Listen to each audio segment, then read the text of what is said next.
Hi, I'm Paige, and I did our blocked and recovered memories valid information. And these are some terms that you should know. So blocked and recovered memories are a forgotten memory of a traumatic event, usually during childhood, and recalled years later. And they're sometimes false because of outside influences such as therapy. 10, source misattribution, and that's not remembering the source of a memory and putting it to the wrong source. Imprinting is rapid learning process early in life and established behavior pattern. Recall, to remember something from the past. Recognition is an act of accepting something as true. Repression is an act of not allowing memory to be expressed, and incorporated is proving something is true. And I picked this topic because it's very popular in psychology because they can't really prove if it's true or not. So I thought it'd be cool to hear the different sides of it. And this is relevant to the course because in Chapter 5 it talks about memory and short-term and long-term memory, amnesia, and coding. And in the book it talked about a case about between 1989 and 2007, there were 201 prisoners freed because of DNA testing proved that they weren't actually guilty, and that 77% were from mistakenly identified eyewitnesses because of false memories. And I think that's supposed to say source one, but my source one was by McNally and Jarrett in 2009, and people who remember spontaneously are more likely to forget that they have recalled their issue before. And people who recall memories during therapy are more likely to tell false memories, and that's because the therapists lead them into their questions, so they go off their questions and then just think that what they asked them actually happened. And people who experience traumatic events may repress their memories, making them forget and hard to recover until years later, and they retrieve these memories through hypnosis. And people recall later in life because their experiences was not traumatic, but rather scary and disgusting, which I think could be traumatic no matter what. And not having thought about something for a long time is not the same as not being able to remember something. And they said that a real recovered memory does not require repression, trauma, or forgetting. And their conclusions were that people who recover their memories spontaneously are reliable sources. But even in therapy, if they're asked about their childhood and then the memory comes back and they didn't lead them into the question, then they say that they're true.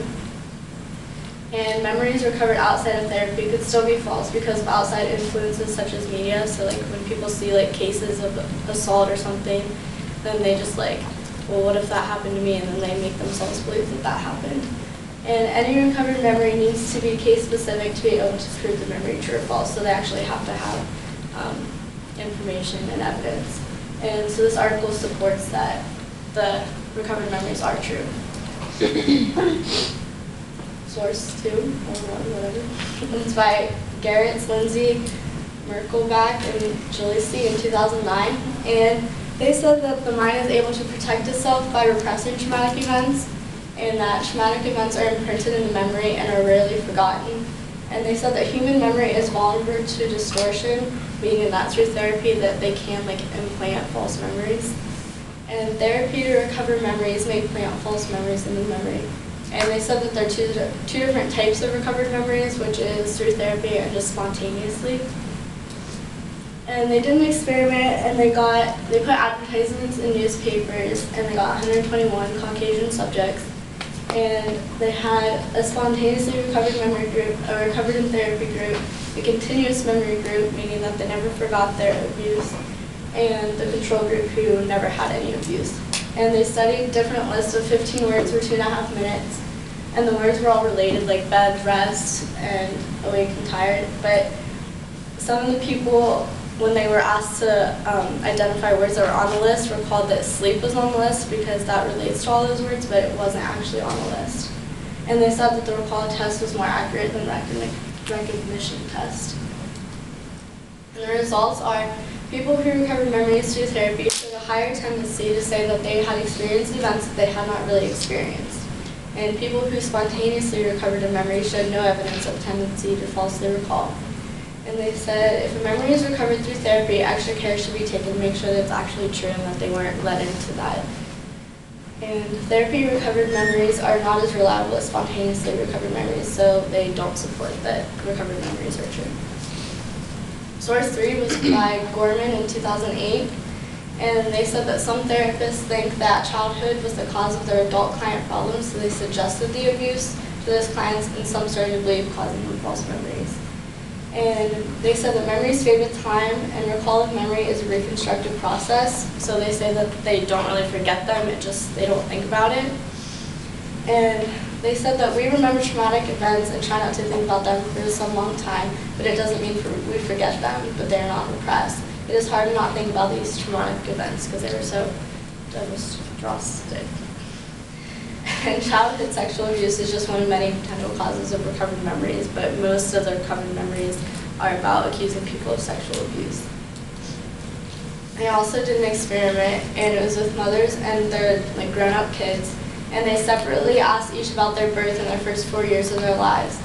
And each talked about traumatic events, and they usually matched up between the mother and the child, and they were considered to be true because they both matched up. And they said that this trauma was before they were even grown up, so their first 4 years of life from birth to 4 years old. And they said that the trauma was from when the kid was inside the womb, which was if the mom was in shock of an unwanted pregnancy. And so that caused them trauma. And they said that traumatic memories are never repressed, therefore never forgotten. And we try to not think about them, that doesn't mean we forget. Recovered memories can be reliable, but more research is needed, and there may be some truth to repressed memories, but once they remember, more details are falsified from therapy or mind making things up to fill in the empty spaces, so they support them. My source 4 was by Jared McNally, Julius Merkelbach, and Ray Makers in 2007. And they said that spontaneously recovered memories are better at suppressing memories than people who report remembering abuse through therapy, people who never forgot the abuse, people who report never being abused. And they asked their best and worst moment in their past several years, and they predicted that people who spontaneously recovered their memories would be better at suppressing thoughts than any others. And they got random people from newspapers and advertisements, and they were asked to record for 7 days every time that their best or worst moment came up in their mind and they thought about it. And they had an imagining period, a suppression period, and an expression period. And the imagining period was 2 minutes to imagine the best moment or the worst moment during the past 2 years and asked to describe it in writing. And the suppression period was 2 minutes asked to monitor thoughts related to each event and then asked to suppress the event, so not to think about it. And the expression period was 2 minutes to think about anything, even the best and worst moments or anything they wanted to think about. And their conclusions were that people who report spontaneously remember something are better at repressing memories than those who don't spontaneously remember them. And although they cannot be sure whether these memories are reliable or not, they prove that spontaneously remembered memories are more likely to happen because they're better at repressing unwanted thoughts. And they did not support them. Source 5 was by Jared Schooler, Merkelbach, Julius Hauer, and Abdamar in 2007, and they said that forgotten memories can be from the therapist suggestions, then forgotten memories recalled in therapy should be less likely to be confirmed than those recalled out of therapy. And they also did an experiment, and they put it in newspaper articles, and they got 2 groups, people who thought they were a victim but forgot, and then people who never thought they were a victim of abuse. In their experiment, they had to take a questionnaire and believe to be true if another individual reported learning about the abuse soon after it occurred, another individual reported having also been abused by the same person, or another individual reported having committed the abuse themselves. And the memories recalled in therapy could not be proved, and memories outside of therapy could be proved, so they supported them. My 6th source was by Jared Makers and Merkelbach in 2008. They said that individuals are prone to making incorrect judgments about the origins or sources of information. And people take their thoughts and mix them with what they already know and heard, and then they mix those thoughts to create false memories, so some might be true and some might not be. And suggestive therapy also results in false memories.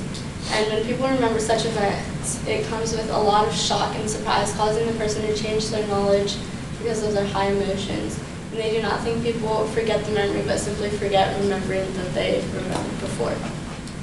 So their conclusions were that they came to the conclusion that recovered memories are not valid, and they said that there needs to be a distinction between different types of recovered memories, spontaneously and recovered during therapy. And because there has not been enough studied on each topic, what they have found is that memories during therapy are more likely not valid, but memories randomly remembered are more likely true. So they didn't really support them. My opinion, after research and everything, I think that some recovered memories can be true, but there has to be a lot of studies and tests to actually prove if it's true or not because of therapy and these suggestive things. There's my references. Any questions?